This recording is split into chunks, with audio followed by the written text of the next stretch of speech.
Hello friends, నేను మీ బుడుగుని. ఎలా ఉన్నారు? నేనిదివరకు ప్రైవేట్ మాస్టర్ల గురించి చెప్తూ ఆపేశాను కదూ! మీకు గుర్తుందా?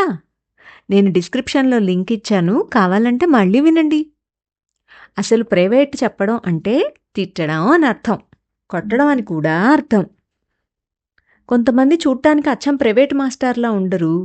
కానీ నిజంగా ప్రైవేట్ మాస్టర్లు. కొంతమంది చూడ్డానికి అచ్చం ప్రైవేట్ మాస్టర్‌లా ఉంటారు కానీ నిజంగా కాదు. మా ఇంట్లో బామ్మ, నాన్న, బాబాయి వీళ్ళు ఇంకో రకం ప్రైవేట్ మాస్టర్లన్నమాట. పొద్దున్నే అమ్మేమో బామ్మకు వంటకు కావాల్సినవన్నీ చప్పున ఇయ్యాలి. ఇయ్యకపోతే బామ్మ ఇలా కోపంగా మొహం పెట్టి అమ్మకు ప్రైవేట్ చెప్పేస్తుంది. అమ్మ నన్ను ఎప్పుడైనా కొట్టితే నాన్న అప్పుడు అమ్మకు ప్రైవేట్ చెప్తాడు. నేను దెబ్బలాట అనుకున్నాను కానీ ప్రైవేటు అని బాబాయ్ చెప్పాడు. మధ్యాహ్నం అప్పుడు బామ్మ ఒక్కోసారి అమ్మ బుగ్గ మీద వేలుతో పొడిచి నీ ఇల్లు బంగారంగాను అని కోప్పడుతుందా, అమ్మ మాత్రం ఏడవదు, ఓలా నవ్వుతుంది. అమ్మ అలా నవ్వితే భలే బాగుంటుంది. నేను కూడా అలా నవ్వగలను. ఒక్కోసారి నాన్న ప్రైవేట్ చెప్పినప్పుడు కూడా అమ్మ ఘాటుగా నవ్వుతుంది. ఓసారేమో నాన్నేమో అమ్మ చెవి పట్టుకొని కీ ఇస్తున్నాడు. అంతట్లోకి నాకు ఆకలేసింది. అమ్మ ప్రైవేట్ అయిందా, ఆకలేస్తోంది అన్నం పెడుతూ కానీ అన్నాను. అమ్మకు కోపం వచ్చింది కాబోలు. అప్పటికింకా నవ్వు అయిపోలేదు. అందుకని రెండుతోటి ఛీ పోకిరి వెదవకానా అంది కోపంగాను నవ్వుతూను. నాకు తర్వాత బాబాయ్ చెప్పాడు, ప్రైవేట్ చెప్తుంటే అన్నం పెట్టమనకూడదు అని. ఇగో ఈ పెద్దవాళ్లే ఎప్పుడూ ఏమిటి సరిగ్గా చెప్పరు. దీన్నే లోపం అంటారట. ఇలా అని మనం అంటే మళ్ళీ కోపం. అంతెందుకు, ఆవేళ సాయంత్రమే బాబాయ్ నన్ను సావిట్లో కూర్చోపెట్టి ప్రైవేట్ చెప్తున్నాడా లెక్కలో ఏవో. అంతట్లోకి ఓ నిత్యం ప్రైవేట్ మాస్టర్లాంట ఆయన వచ్చాడు.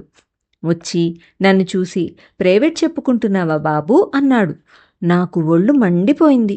పొద్దునే కదా ప్రైవేట్ చెప్తున్నప్పుడు ఎవళ్ళూ వచ్చి మాట్లాడకూడదన్నాడు బాబాయి. పొద్దున అందుకనే అమ్మ నన్ను తిట్టింది కూడా. ఈ ప్రైవేట్ మాస్టర్లాంట ఆయన చిన్నవాడా చితకవాడా? అందుకని నాకు ఒళ్ళు మండిపోయింది. చీ పోకిరి వెదవకానా అన్నాను. అంతే, ఇంకేం అనలేదు కదా. కానీ బాబాయ్ ముట్టికాయ వేసేశాడు. అంతట్లోకి బామ్మ వచ్చి హార్పిడిగా అంది. అమ్మ వచ్చి డిపకాయ వెదవా అంది. ఆ ప్రైవేట్ మాస్టర్లాంటి ఆయన కూడా హారిబడవా అనేశాడు. ఇంతవరకు నా తప్పు ఏమిటో వాళ్ళు చెప్పలేదు. మాస్టారు అంటే దేవుడు అని మాత్రం చెప్పారు. మాస్టారు అనకపోతే ఏమిటో చెప్పలేదు. హన్నా అన్నారు. అప్పుడు వచ్చినవాడే నాకు కొత్త మాస్టార్ట. ఎవడికి తెలుస్తుంది ముందస్తుగా చెప్పకపోతే? మహా మా బామ్మకే తెలీదు. అందుకని ప్రైవేట్ మాస్టర్లు కొత్తగా వచ్చినప్పుడు ముందస్తుగా వాళ్ళైనా చెప్పాలి, లేకపోతే అమ్మా నాన్న అయినా చెప్పాలి. లేకపోతే ఇలాగే అవుతుంది. ఇలాగే అయితే పిల్లలు ఊరుకోరు. నేను మంచివాణ్ణి కాబట్టి పోన్లే కదా అని ఆ మాస్టర్ చేత 3 రోజుల దాకా ప్రైవేట్ చెప్పించాను. అదే ఇంకోడైతేనా ఒక్కరోజు కూడా ఛాన్స్ ఇవ్వడు.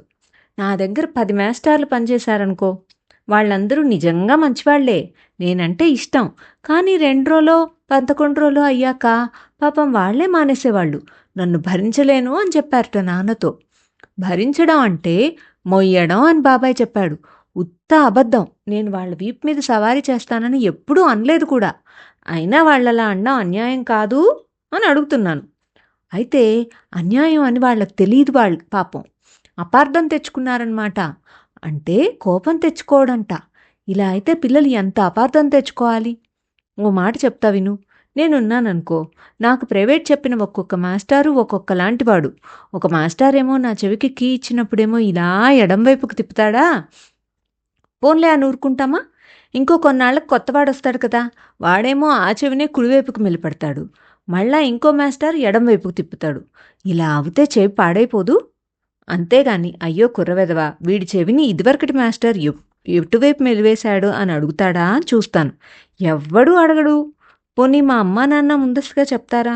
చెప్పరు. నేనెందుకు చెప్పాలి? చెప్పను. ఇప్పుడు చెప్తాననుకో. ఏమిటంటే, ముందు మాస్టర్లకు సలహాలు ఇస్తాను. ఎందుకంటే మాస్టర్ అంటే గురువు. గురువు అంటే దేవుడట. అందుకు 1 ప్రైవేట్ మాస్టర్ కొత్తగా ఒక కుర్రాడింటికి వచ్చేటప్పుడు ముందస్తుగా పాత మాస్టర్ ఇంటికి వెళ్ళాలి. వెళ్ళి ఇగో పాత మాస్టారు, నువ్వు అల్లా వారి పిల్లాడు ఫలానా బుడుగుకి చెవి ఎలా మెలిపెట్టేవాడివి, ఎడం వైపుకా కుడికా అని అడిగి రావాలి. లేకపోతే ఫలానా నన్నే అడిగేయాలి. అప్పుడు నేను చెప్తాను. ఇంకోటి, కొత్త మాస్టర్లు కొంచెం రోజులైనా తలపాగా చుట్టుకురావాలి. ఎందుకంటే కొన్నిసార్లు పెంకిపిల్లలుంటారు. గుండు మీద కొట్టుతారు. పెంకిపిల్లలేంట్లే, ఓసారి నేనే అలా చేశాను ఒక మాస్టర్ని. 10 చాక్లెట్లు తెస్తే ఏం లాభం లేదు. వేడి పకోడీలు తెస్తే పిల్లలు మీ మాట వింటారు. నన్నడిగితే ఓ కబురు చెప్తా. మా పక్క వీధి నారాయణ కొట్లో పకోడీలు బాగుంటాయి. 11 పెద్ద పెద్ద మీసాలతో, మా ఇంటి దగ్గర నాగన్నంత మీసాలతో చిన్నపిల్లలకి చదువు చెప్పడానికి రాకూడదు. కొందరికి భయం వేస్తుంది, కొందరికి పాఠం విన్నా బుర్రకెక్కదు. ఉత్తినే ఆ మీసాల వైపే చూడాలనిపిస్తుంది. మాస్టర్ మాట్లాడినప్పుడు విశ్వక్షేణుడు లాంటి మాటలు అన్నప్పుడు మీసాలు తమాషాగా కదులుతాయి. అందుకు. 70 మాస్టర్ రోజు రాకూడదు.